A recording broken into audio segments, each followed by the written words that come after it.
If you find yourself in need of legal representation, I can confidently recommend to you Keith M. Davidson at kmdlaw.com. Available 24 hours. Just log into kmdlaw.com, or you can call toll-free 833-4KMD-LAW. They handle it all efficiently and professionally. The team at kmdlaw.com are battle-tested and fierce. They will not stop until justice prevails. Go to kmdlaw.com or call toll-free 833-4KMD-LAW. Before Epstein was the Franklin cover-up, Pedogate Primer is a concise intro and overview of a growing child abuse epidemic worldwide. It features shocking instances of institutionalized and organizational pedophilia throughout history. Pedogate Primer delves into material that for many may seem like the stuff of conspiracy theories. For this reason, the book draws on academic resources, declassified documents, and other reliable sources. Such shocking true stories need no embellishment. A flooded home or business is never easy to deal with. Aquadam can be another tool in your arsenal to protect your home or business. Give Aquadam a call at 707-764-2119 or look us up online at aquadam.net. We can help. We're also offering 10% off the price to anyone who mentions they heard this ad on the Opperman Report. Emailrevealer.com. Go to emailrevealer.com. We handle adoption investigations, infidelity investigations, where you give us your spouse's email address. We trace it back to online dating websites, catch them cheating online. Email tracing, locate or identify somebody from as little as an anonymous email address. Someone owe you money? Emailrevealer.com. Digital forensics, computer forensics, cell phone forensics, recover deleted text messages. 800-572-9762. It's the Opperman Report. Join digital forensic investigator and PI Ed Opperman for an in-depth discussion of conspiracy theories, strategy of New World Order resistance, high-profile court cases in the news, and interviews with expert guests and authors on these topics and more. It's the Opperman Report. And now, here is investigator Ed Opperman. Okay, welcome to the Opperman Report. I'm your host, private investigator Ed Opperman. You can find me at Opperman Investigations and Digital Forensic Consulting, just by emailing me at oppermaninvestigations@gmail.com. If you like our show, check out our Patreon, Opperman Report Patreon, and especially keep an eye out for this. I'm putting in the free section this 2.5-hour raw police video of Joel Greenberger, his standoff with the police there. That's the friend of Matt Gaetz, the senator down here in Florida. And our archives you can always find for free at Spreaker.com. There's a chat room, and you get an email notification anytime I put up new content. Now, I'm really excited about today's show because it's coming from a different perspective. We're going to be talking again about D.B. Cooper. Our guest is author and engineer, I believe he's an engineer, Robert H. Edwards. The book is called D.B. Cooper and Flight 305, Reexamining the Hijacking and Disappearance. And I encourage you to go to Amazon and check out all these reviews on the book. Just about everybody who bought this book says it's the best book they ever gotten on D.B. Cooper. But also you can check him out at Goodreads, where he has a blog where he updates his research and information continually, and there's going to be a live event, a Facebook live event coming up with Eric Eulis will also be involved too as well. So Robert H. Edwards, are you there? Yes, Ed, I'm here. This is Bob Edwards. Thank you so much. Tell us about yourself. Thank you. No, thank you. Tell us about yourself. Who is Bob Edwards? Okay, Ed. Well, I'm a British citizen born in Britain. I'm also a Canadian citizen, and I'm by training a mathematician. I was educated at Cambridge University in England. I took my first degree there. Later on, I went on to a master's degree and doctorate at the London School of Economics in England. And subsequently, I started work as an economist, and since from 1990 onwards, I've had my own economic research consultancy, which I still have, still in business.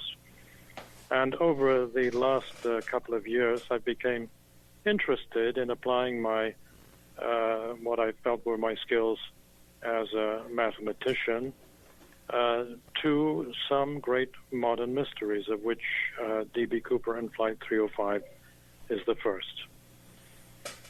Excellent. So,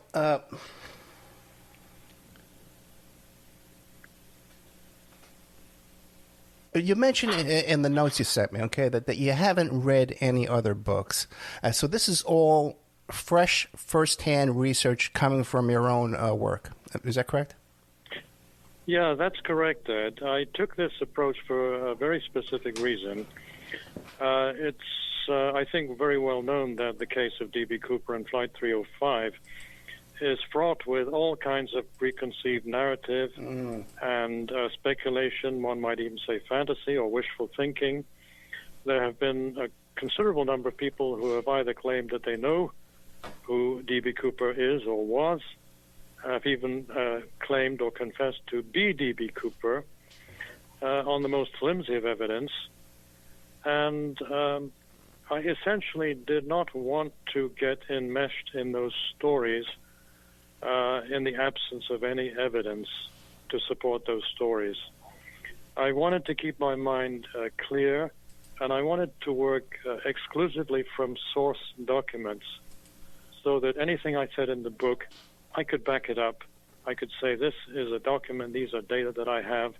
I'm not quoting anybody else. I'm not picking up anybody else's story. So what I've said in the book is essentially as close to source material as I think any author could get. Okay, you mentioned also, too, that you're using aeronautical information, meteorology, navigation, and communications, that type of stuff. So as with your expertise as an engineer and a mathematician, explain to us how you conduct your investigation. Okay, well, firstly, Ed, let me correct you. I would not call myself an engineer. I did, in fact, do an apprenticeship with the British Aircraft Corporation, as it was then called, which would have led to a career as an aerospace engineer. But I did not pursue that, so I'm not a qualified engineer. I am a mathematician. But to answer your question, essentially the way that I wanted to approach the case of Flight 305 was by drawing upon my mathematical knowledge and applying it to the data that existed on the flight path, on the meteorological conditions, on the descent of the hijacker by parachute. And here I probably should add that I am a private pilot. I have and have had for many decades now, a private pilot license with ratings in single-engine, multi-engine, and seaplane. And so, although I don't have high hours as a private pilot, I have, I think, the basic understanding of how airplanes fly, and that expertise also I brought to the case of Flight 305. Well, why don't you start out by telling us who was D.B. Cooper and what was the crime he committed? Well, first of all, there has never been a person called D.B. Cooper, as I guess that's well known. A middle-aged man presented himself on November 24th, 1971 at Portland International Airport, bought a ticket for a very short flight to Seattle, Washington, and when the ticket clerk asked his name, he said, Cooper, Dan Cooper. And that name eventually metamorphosed into D.B. Cooper because of some mistakes, I think, by the media. And so he's been known as D.B. Cooper ever since. But he is, in fact, what the FBI called an unsub, that's to say, an unidentified subject who gave the name Dan Cooper. But his real name, of course, was and is unknown. Who he was a man who hijacked Northwest Airlines Flight 305 between Portland, Oregon, and Seattle, Washington, asked for $200,000 and 4 parachutes, received what he asked for, took a return flight, left the airplane by parachute, got away, and was never seen again. That's the short story. But we need. He seemed to have some kind of expertise, though, because it was first of all, it wasn't well known that there was a certain kind of exit on that plane, and it wasn't common to be able to parachute out of a plane like that. Am I correct? Well, let me answer those questions separately. Firstly, the fact that the Boeing 727 had an air stair under the tail would have been well known to any air passenger in the United States at that time, because the Boeing 727 was the single most common short-range or medium-range airplane in the U.S. at that time. So any passenger who took a short flight between two major U.S. cities, let's say a flight of an hour or 2 hours like that, would at some point have traveled on a Boeing 727 and would have walked up that ventral air stair into the fuselage and would have remarked, this is how you get on the plane, and presumably they could have thought that I could also get off this way. What I think probably was much less well known was the fact that the air stair could be lowered in flight. That was known to a relatively small number of people. Probably we're talking a few hundred people in the Boeing Airplane Company. We're talking about maybe a few hundred people in Air America, Southern Air Transport, and the CIA, and possibly other people who may have seen those tests happen. But that was the area where he seemed to have some expertise. Okay, and you mentioned Air America. Okay, and for my audience, that's going to set off a bunch of bells. Okay, and by the way, this is the first time. This is the first time I've ever heard of a connection between Air America and D.B. Cooper, the story. The first time. So thank you very much. Explain to the audience who is Air America, and why should this be taken a look at? Okay, well, to understand Air America, you have to go back from 1971, a few years into the period of the secret war in Southeast Asia, and specifically the war in Laos, where at that time it was not permitted for the U.S. government to engage in any kind of operations in Laos which was not at war with anybody. The Vietnam War, of course, was going on. Now, at that time, the Central Intelligence Agency had two airlines which were nominally independent, but in fact under the control of the CIA, and shared the same management and board of directors. And those two airlines were Air America and Southern Air Transport. Now, Air America, during the 1960s, bought 3 Boeing 727s. And the reason for that is because the CIA wanted to have the jet capability, and the 727 looked a very suitable airplane for that time. Air America then leased these airplanes to Southern Air Transport, which was like a sister company. And at some point, we really don't know exactly when, but it seems like the CIA asked Air America to do some tests of the 727 with a view to seeing whether it could be used for airdrops out of the ventral exit. And the reason for that, which I know directly from some of the people who did these jumps, is that this was a plan for airdrops into Tibet with a view to supporting rebels against the communist Chinese government. So that's the background to Air America, basically a CIA front company. And the role of Air America, or the connection between Air America and Flight 305, is that in 1968, in the spring of 1968, Air America hired a group of what was called smoke jumpers, that's to say, young guys who worked for the U.S. Forest Service, and their job in civilian life was to put out or to control forest fires, mostly in the American Northwest. So there were a bunch of these smoke jumpers based in Vientiane, Laos, and they were asked to go across the border into Thailand and do some jumps from a 727. In the course of my research for the book, I did I was very lucky to get in touch with one of those smoke jumpers, and he was able to share his story as to how that operation unfolded. So that's the short story. Basically, Air America was like a precursor, if you like, of Flight 305. Anyone who knew anything about the Air America operation would know that it was possible to jump out of a 727 with a parachute and land safely. Or you even have practiced already. Well, I cannot say practice because I cannot tell you of any specific link between the Air America team and Flight 305. I do not want to claim that the hijacker of Flight 305 was one of the Air America team. I simply want to make the point that it was known to Air America, to Southern Air Transport, to the people at Takli Royal Air Force Base in Thailand, and probably also to a large U.S. Air Force fighter wing that was based at the same base and would have probably seen these tests. Those people would know that it was possible to jump out of a 727. So then how many in total do you think, many people?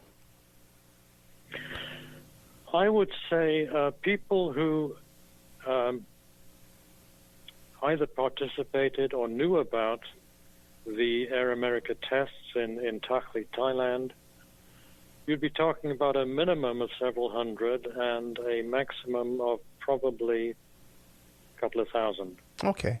Now, what about this? Now, before or after Cooper, were there any other attempts to parachute out of a plane for extortion or for blackmail or hijacking?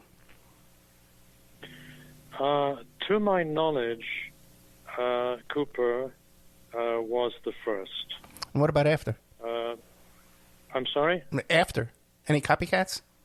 Oh, yes. After Cooper, there were several copycat hijackings, which I have to say, frankly, I didn't study up very much. I didn't, because clearly there has been considerable debate of a speculative nature on the internet and elsewhere about whether any of these copycats was, in fact, the hijacker of Flight 305. And I preferred not to go down that road because I'm not a law enforcement officer. I'm a writer. The FBI was involved in all of those copycat hijackings. They had ample opportunity to determine whether any of those persons could have been D.B. Cooper. To my knowledge, they ruled out all the copycats, and I'm content to leave it there. I do not want to second-guess the FBI. So now with your yes. Okay, but with your expertise and your path of investigation using like meteorology and navigation and stuff, what could you determine besides, like the only obvious determination that I can see that you could come up with is the location where he would have landed. What else could you come up with all that? Well, I would say that, well, first of all, Ed, if you'll pardon me, I will not give away spoilers okay. for the book.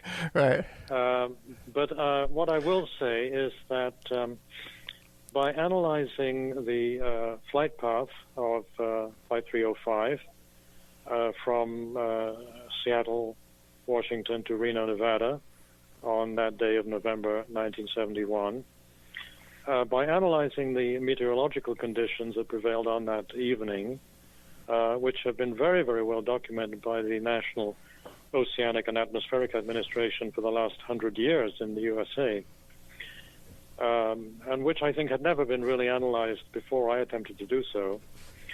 And by applying my knowledge as a private pilot to what likely the crew of 305, how they would have controlled the airplane, that's to say the extent to which they would have used autopilot or not, or manual flying, and if autopilot, which mode they would have been in. And finally, because I have also done some parachute jumping, I know a little bit about how a parachutist falls and what what influences the descent path of a parachutist, having analyzed the possible descent paths of the hijacker after he left the airplane, I would say that I came up at the end of my book with 5 areas or locations in the Pacific Northwest where I felt it would be productive to resume the search.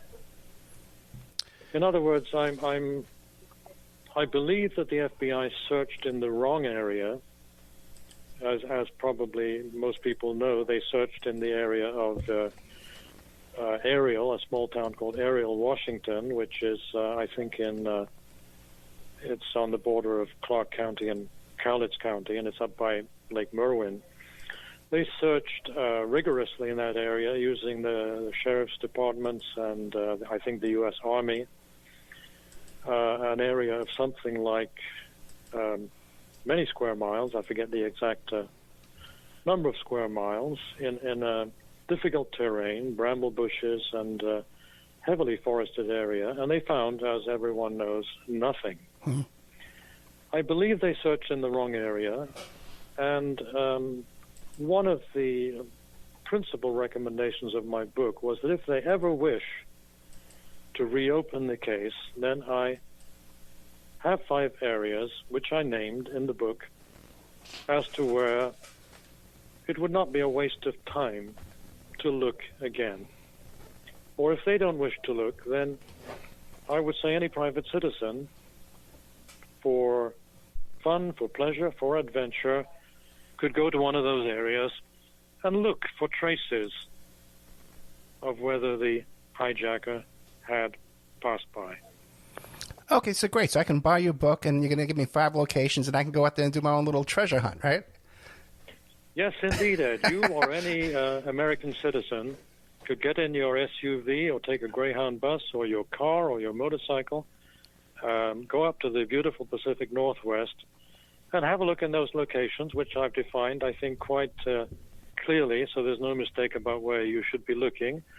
And if you do choose to make that trip, then you would be looking for either the remains of a very old and battered black briefcase, which might possibly have shattered, but there might be pieces which remain.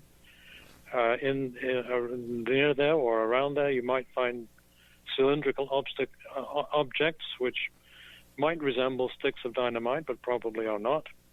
And maybe you might find the remains of an old battery and some wiring. Who knows what you might find? You might even find the remains of an old parachute, which the hijacker didn't use and may have tossed out of the plane before he took his jump. And in some other locations, because I believe the briefcase and the parachute went first and the hijacker went later, in the other 4 places which I've suggested, you may find some trace of the hijacker's passage. And those traces could be, for example, rusted metal fragments of an old Navy backpack container for a parachute. The metal pieces at least might have survived. You might conceivably find some rotten shreds of U.S. currency of the kind that were much later found on Tina Bar in Washington State. And perhaps you might even find the mortal remains of the hijacker if perhaps he perished in that jump. That would be the reward for your trip up to the Northwest. Now, these 5 locations... Or you may find nothing. I don't. Well, that's true, too. Yeah, I don't claim you're going to find anything, but hey, it would be a road trip. It would be a nice hobby, yeah, but again, that's a long time, and this weather up there is brutal, too. Now, but a couple questions now. Using your skills to map out the navigation and stuff like this, how far away, the distance from the locations that you've pinpointed, how far away are they from the location that the FBI has pinpointed? I would say that we are talking... okay, I'm coming close to a spoiler here, but I will say that the FBI were out by a minimum of 10 miles. Oh, really? And possibly, yes, and possibly much, much more. Okay. Now, another question, too. Now, did Cooper divert the flight plan, or did he just go along the normal flight course that was already prearranged for this flight? Well, this is a very interesting subject because Flight 305 was intended to terminate at Seattle. That was supposed to be the end of the flight. It started out in Washington, D.C., early the morning of the 24th of November. It went through Minneapolis and then several points in Montana, Spokane, Washington, Portland, Oregon, and the final stop was supposed to be Seattle. Everybody was going to get off and go home. But as we all know, the hijacker, having demanded the money and the parachutes to be delivered at Seattle, then asked the crew to take him to Mexico, which was not a scheduled flight. So they said, well, okay, how do you want us to go? And he said, well, and here is where he gave some very clear instructions which implied a certain degree of aeronautical knowledge. He said, I want you to fly at 10,000 feet. That's very specific. That is not the altitude where an airliner normally flies. That is a low altitude for an airliner. Secondly, he said, I want you to have the gear down and the flaps at 15 degrees. That's very specific, and that's something which implies aeronautical knowledge. Gear down and flaps at 15 degrees. Flaps can have 3 settings normally on a 727. 15 is an intermediate setting. And that means he knew at what speed they would be flying. He knew that they would probably have to fly about 115 knots, which is a very benign speed to jump out of a plane. So now he did not give them a course. He did not say fly X airway or Y airway. He gave them the altitude and he gave them the configuration. He said, okay, take me to Mexico City. They negotiated. They said, we do not have fuel to get to Mexico City. They proposed some alternatives. Finally, he and they settled on Reno, Nevada, where he agreed they could stop and refuel. So what was agreed at the time when Flight 305 took off from Seattle was simply to go to Reno. But how they went to Reno, the hijacker did not ask them, and it was left to them to decide how to get to Reno. Here is where the famous airway Victor 23 comes into the picture. Seattle Air Traffic Control told the crew, what's going to be best for you is to take Victor 23. Why Victor 23? It's a low-level airway. It clears the terrain, which is important. You do not want to be close to the mountains, which rise to well over 11,000 feet on the east side. So you follow Victor 23, you're clear of terrain. And that will take you pretty much all the way to Sacramento, if that's where you want to go. And at Sacramento, then you could cut over to Reno. Now, this is not something the hijacker asked for, but it's possibly something that he knew. In other words, by telling them 10,000 and giving them a configuration, he knew that they would have to fly Victor 23, which is what they did. So again, it looks like a guy who knew airways, he knew where they were, and he knew enough to say something that would force them to fly the airway he wanted without ever saying what it was he wanted. Gotcha. And how many people would have that kind of knowledge and expertise? Like, I suppose any pilot, right? Well, certainly any pilot, yes. Any general aviation pilot. But bear in mind, we're talking about an airliner here flying with flaps and geared down, which is a very, very unusual configuration for an airliner. You never fly an airway with the flaps and the gear down. You bring them up as soon as you are off the ground. So certainly any airline pilot would know about Victor 23, but he or she would not have pretty much any experience about flying in this what's called a dirty configuration, gear and flaps down. Right. Okay. However, quick question for you then. Quick question. What about the flight crew and the pilot? If I'm the pilot and some guy, even if he's got dynamite, is telling me to fly with the ladder, the stairs down, and with these flaps, I'm going to say, "What are you, crazy? I'm not going to do that." Were the pilots aware of this ability? Yes, in fact, they were, because what happened at Seattle was that they got in touch with Northwest Airlines in Minneapolis.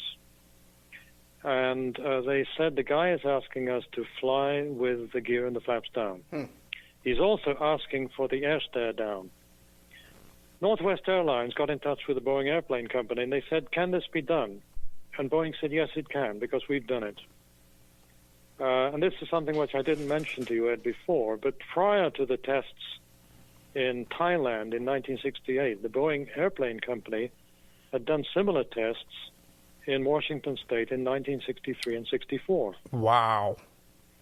Possibly for the same customer. In other words, possibly for the CIA.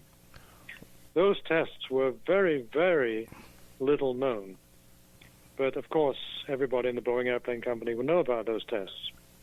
So long story short, Boeing told Northwest Airlines, yes, you can fly with gear and flaps down, and yes, you can fly with the air stair down if he insists. Northwest Airlines got back to the crew and they said, yes, if he wants to do that, you can do it. The airplane will be controllable. It'll restrict you to about 150 knots, but it can be done. And they even said, and we've had stuff thrown out of the back, and it's okay. Now, they would have been referring to the tests of 1963 and 64, which were done off Hoquiam, Washington, and were written up in a technical report, which nobody has ever seen outside the Boeing airplane company. But clearly, from that communication, Boeing were telling Northwest, and Northwest were telling the crew, yes, it can be done. If this is what he wants and he has a bomb, then do it. And they did. Gotcha. Okay, we got to take a little commercial break. But once again, this is fascinating stuff I've never heard before. And I've done quite a few shows on this D.B. Cooper stuff. We're talking to Robert H. Edwards. Okay, and the name of the book is called D.B. Cooper and Flight 305, Reexamining the Hijacking and the Disappearance. Now, you can get a hold of Robert H. Edwards on Facebook if you search for his Edwards Electronic Research. That's why I kept calling you an engineer, because I saw economic. And sorry, Ed, let me correct you. Edwards Economic Research. Yeah, Edwards Economic Research. What did I say? That's correct. Okay. Yes. And you can find him on Twitter at Dr. Bob Edwards, #1, the numeral #1. And his blog is on Goodreads. And there's an event coming up, and a live stream coming up on his Facebook page. So keep an eye on that Facebook page. And you can watch the live stream. It's going to cover all this material here on D.B. Cooper and Flight 305, Reexamining the Hijacking and Disappearance. We'll be right back after these messages with more of Robert Edwards. And now a word from our sponsors. A flooded home or business is never easy to deal with. You're left with a mess to clean up, having to deal with the insurance company to pay for the damages, not to mention the memories that are lost that you cannot replace. And Aquadam can be another tool in your arsenal to protect your home or business from the floodwaters, a hurricane storm surge, or the king tides. Give Aquadam a call at 707-764-2119 or look us up online at aquadam.net. We can help. We're also offering 10% off the price to anyone who mentions they heard this ad on the Opperman Report. If you find yourself in need of legal representation, it can be a very stressful time in your life. In my career, I have dealt with thousands of lawyers, I've dealt with thousands of law firms, and I can confidently recommend to you Keith M. Davidson at kmdlaw.com. Available 24 hours, 7 days a week. Just log into kmdlaw.com. That's kmdlaw.com. Or you can call toll-free 833-4KMD-LAW. That's 833-4KMD-LAW. Personal injury, wrongful death, STDs, sexual assault, car accidents. They handle it all efficiently and professionally. It doesn't matter how imposing the opposition may be, because the team at KMDlaw.com are battle-tested and fierce. They will not stop until justice prevails. Go to KMDlaw.com or call toll-free 833-4KMD-LAW. If you're in for the fight of your life, stop screwing around and contact KMD Law. Before Epstein was the Franklin cover-up. Before that, the Finders. And long before that, the Cleveland Street Scandal. Pedogate Primer is a concise intro and overview of a growing child abuse epidemic worldwide. It features shocking instances of institutionalized and organizational pedophilia throughout history. Churches, cults, the world of arts and entertainment, the government, NGOs, charities, and major corporations are all complicit or culprits in many instances. Pedogate Primer delves into material that for many may seem like the stuff of conspiracy theories. For this reason, the book draws on academic resources, declassified documents, and other reliable sources, and steers clear of conjecture. Such shocking true stories need no embellishment. It's the Opperman Report. And now, here is investigator Ed Opperman. Welcome back to the Opperman Report. I'm your host, private investigator Ed Opperman. You can find me on Twitter and Instagram at Opperman Report. Now, we're talking to Robert H. Edwards, who's the author of the book D.B. Cooper and Flight 305, Reexamining the Hijacking and Disappearance. And you can find Bob Edwards with an encyclopedia knowledge of this topic here on Goodreads. If you just Google Robert H. Edwards on Goodreads, you can find his blog where he's constantly updating his research. If you want to chat with him on Twitter, you got your own theory you want to shoot him with, and I'm sure he loves that. Dr. Bob Edwards, #1 on Twitter.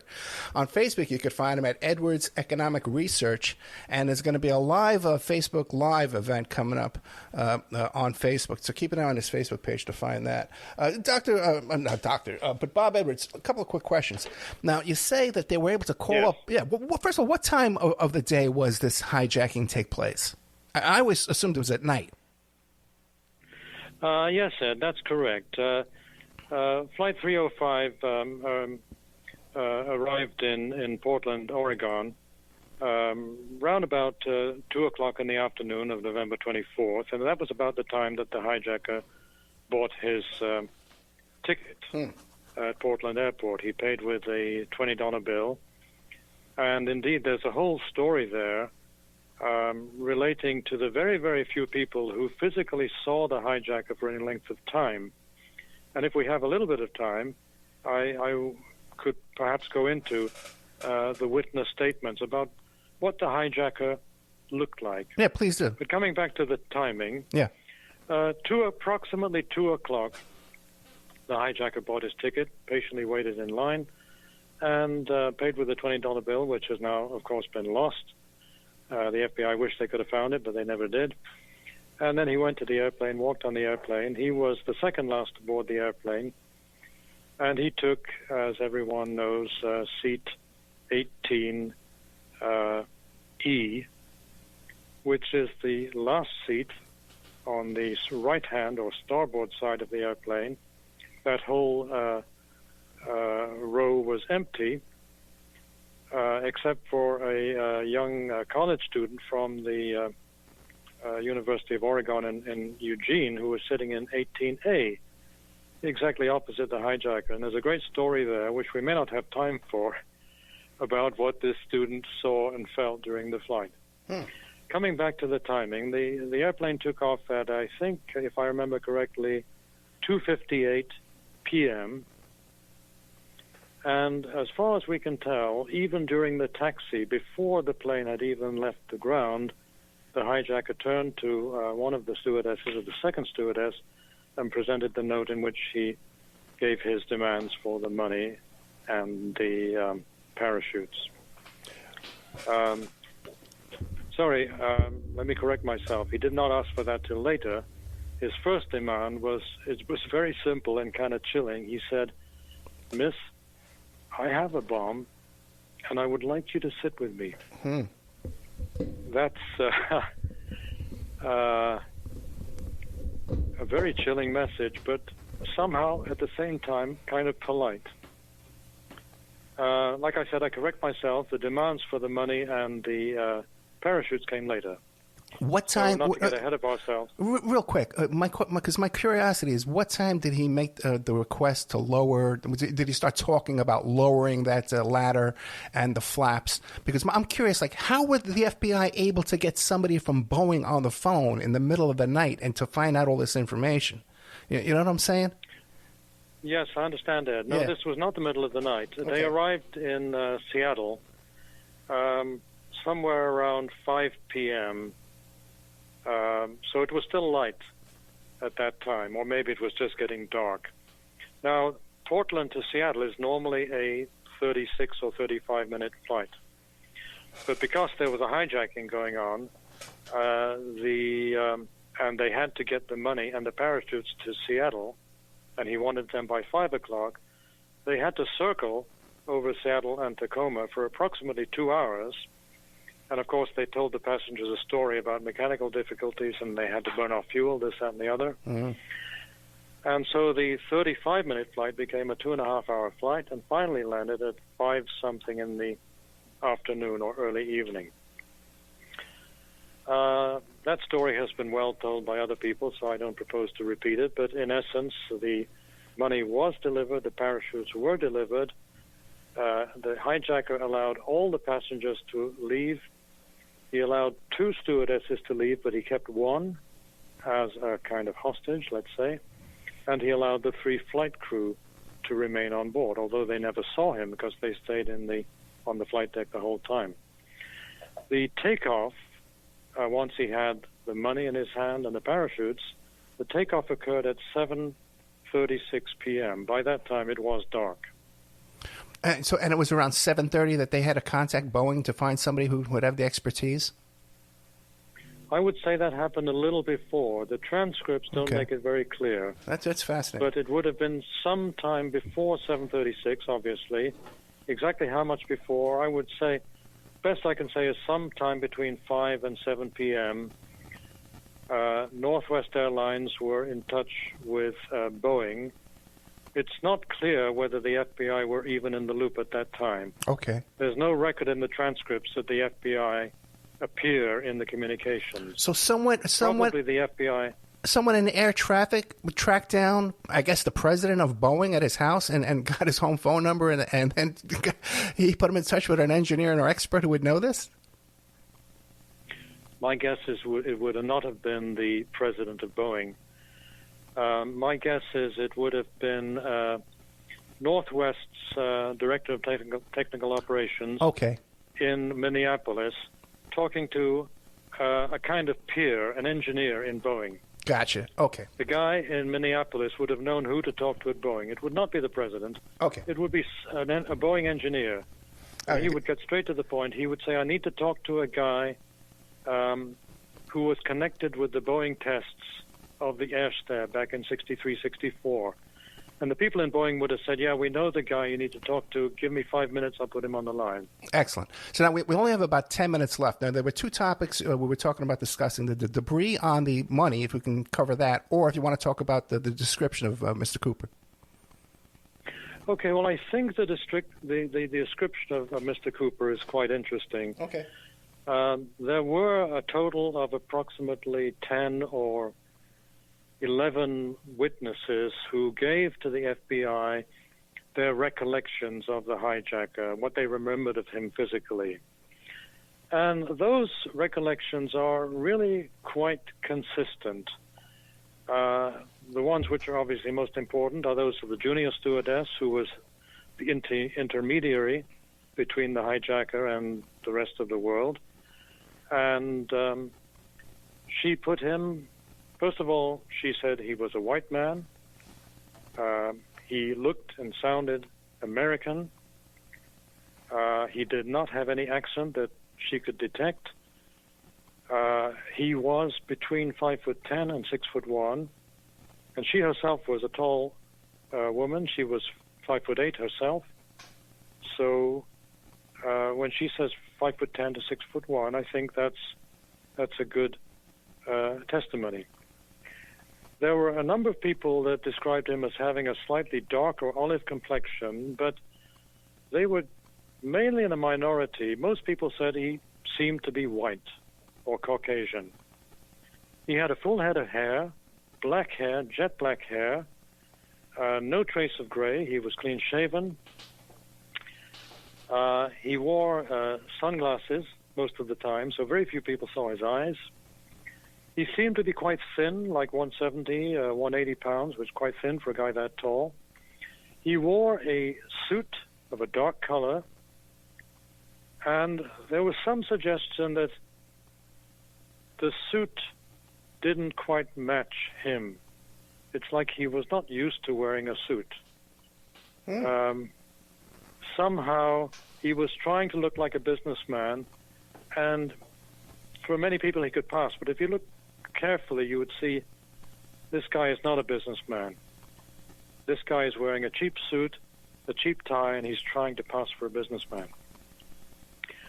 Okay, those I think are the most interesting parts of the description. But for me, the most important thing was, well, how many Americans could have matched that description? And I did the demographics. The answer was about 1 million. In 1971, there were approximately, sorry, I forgot one important point, nearly everybody put in at about 45 years old, or let's say 40 to 50. So when I did the demographics, I found out that the number of white Americans aged 40 to 50 and between 5'10", 6'1", there were about 1 million. So from the description, you are never going to pin down the guy. Too many people could have looked like that. And to add to that, the sketches which the FBI put out, and everybody has seen those sketches on the internet, they look like anybody. That guy is an everyman. He could be anybody. And in some way, you can understand the profusion of confessions and claims that, yes, my brother was that guy, my cousin was that guy, my late husband was that guy, I was that guy, because he looks like anybody. So on the description, you will never pin down the guy. However, two important parts of the description, which really never made it very much into the public consciousness, were, number one, he had a protruding lower lip. His lower lip stuck out a little bit more than his upper lip, which is a bit unusual. It's something you would remark. And secondly, under his chin, he had what they call the turkey gobble. He had a flap of loose skin, which is not uncommon among older people, where your skin becomes flabby underneath your chin. That's a quite important thing. And I think if the FBI had picked up on that much, much earlier, they could have greatly narrowed down the suspects. But still, you think that the best pool of suspects would be someone who was aware of the jumping out of that plane? Yes, I would say that firstly, the hijacker had served in the military. I would say that from his age, which most witnesses agreed on, he would be a Korean War veteran. Not World War II, not Vietnam. He was the right age to be Korean War, but not any other war. I would say that he had been in the U.S. Air Force, and I would say that he knew about airplane configurations, airspeeds, and the use of cargo handling equipment and, let's say, vents, traps, air stairs. That was part of his knowledge. Then we're almost out of time. So then, and I know you don't point to anyone as a suspect, but my question is, in your head, with all the suspects out there and the clues that you've put together, in your head, do you have a suspect? Yeah. Oh, really? Okay. I'd love to know. Yeah. Okay. Well, first of all, Ed, I have to give you a straight answer and say no. I do not have a person in my mind. Okay. I do not have a name of a person, but I would like to tell you a little story about a guy who, and I'm not claiming he was the hijacker, but what I would like to say, and I don't want to say his name because, first of all, he's deceased, his family are still alive, but I came across his story in the FBI files. His name was redacted, but I was able to figure it out what his name really was. And this guy was from a small town in Oregon. He was born in the 1930s. He enlisted in the U.S. Air Force sometime in the early 50s. He served in the Korean War. He worked on cargo airplanes. After the Korean War, he was posted back to the U.S. His life somehow went bad in some way. Things went wrong for him. He got the GI Bill. He went to a state college. He got a degree. He went out to look for a job in the real world. Things didn't go well for him. His marriage went bad. He married his high school sweetheart. That went bad. They got divorced. His mother died. And round about the late 1960s, that's kind of all we know. Later on, he worked for what you might call a very, very high-tech establishment in the Pacific Northwest. He had a quiet life. He went to church. He played golf. And a few years ago, he passed away. I don't want to say this is the guy. That would be wrong for me to say. What I would like to say is that this guy and the hijacker had life stories in common. They shared the same life story. Well, the guy that I spoke about, whom I wrote about in the book, and I didn't give his name, for obviously I could not give his name, was like a metaphor for the hijacker. He had the life story that the hijacker had. And that's about the closest I can come at to answering your question. No, that's fine. That's fine. But real quick, because we're out of time. Did he come into a large sum of money during the period of his life? The person I'm speaking about, I have no way of knowing. Gotcha. Simple as that. Thank you so much. That's why I don't call him a suspect. I call him person of interest. A metaphor. Mm. Okay, that's best I can do. Robert H. Edwards, thank you so much. The book is called D.B. Cooper and Flight 305, Reexamining the Hijacking and Disappearance. Go to Amazon and check out the reviews on this book. Every single person says it's the best D.B. Cooper book they've ever read, okay? Even the people who give like 3 stars say it's the best one they ever read, so I don't know what they're thinking, okay? But, what's that, But on Goodreads, too, that's where he has his blog. You could find him on Twitter if you want to disagree with him. Dr. Bob Edwards, #1. If on Facebook you want to find him, it's Edwards Economic Research, and there's going to be a Facebook Live thing coming up. It's not scheduled yet, but it'll be on the Facebook page. You can keep an eye on that. Bob Edwards, thank you so much. I really enjoyed this. Thank you very much, Ed. It's been a pleasure. Good night. And now a word from our sponsors. If you find yourself in need of legal representation, it can be a very stressful time in your life. In my career, I have dealt with thousands of lawyers, I've dealt with thousands of law firms, and I can confidently recommend to you Keith M. Davidson at kmdlaw.com. Available 24 hours, 7 days a week. Just log into kmdlaw.com. That's kmdlaw.com. Or you can call toll-free 833-4KMD-LAW. That's 833-4KMD-LAW. Personal injury, wrongful death, STDs, sexual assault, car accidents. They handle it all efficiently and professionally. It doesn't matter how imposing the opposition may be, because the team at kmdlaw.com are battle-tested and fierce. They will not stop until justice prevails. Go to kmdlaw.com or call toll-free 833-4KMD-LAW. If you're in for the fight of your life, stop screwing around and contact KMD Law. Thank you so much for listening to the Opperman Report. I want to welcome all our new listeners at WWPR 1490 AM in the Tampa Bay area. We're brand new down here. We're getting a nice warm welcome. We have great advertising opportunities for local sponsors, local businesses. but also international websites and international companies too. We're on our other stations in California, Nevada, Utah, and on the internet worldwide. But down here in Tampa Bay, Florida, we have some great opportunities for you to come in and get very, very affordable advertising rates. Get a hold of me at oppermanreport@gmail.com, and we'll cut you a good deal. A flooded home or business is never easy to deal with. You're left with a mess to clean up, having to deal with the insurance company to pay for the damages, not to mention the memories that are lost that you cannot replace. And Aquadam can be another tool in your arsenal to protect your home or business from the floodwaters, a hurricane storm surge, or the king tides. Give Aquadam a call at 707-764-2119 or look us up online at aquadam.net. We can help. We're also offering 10% off the price to anyone who mentions they heard this ad on the Opperman Report.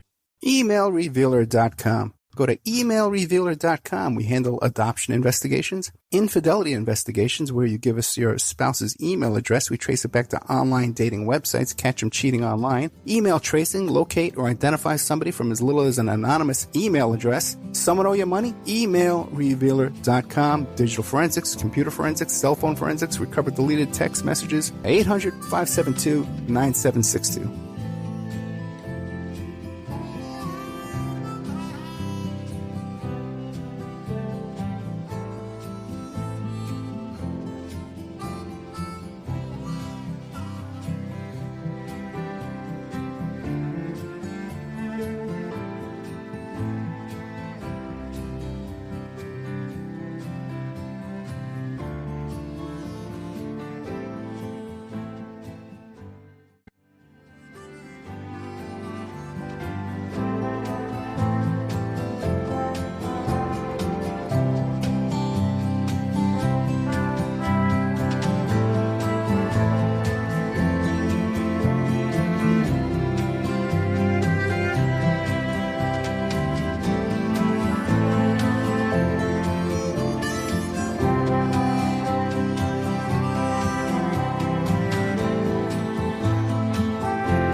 Hey guys, if you like the show and you want to show your support, check out the Opperman Report Patreon. You can go there for $3 a month. We have all the shows that you hear Monday through Friday on AM/FM radio, but we cut out the ads, so you can hear that content ad-free. There's a $5 section where we put up all the old member section shows and are going up over there. And then there's a $10 section where we have 8 hours of exclusive content per month in the $10 section. But listen, I put up a lot of free stuff too. Documents, court documents, photographs, announcements. So you should make the Opperman Report Patreon. You should stop there once a day and check out what's going on over there. That's Opperman Report Patreon.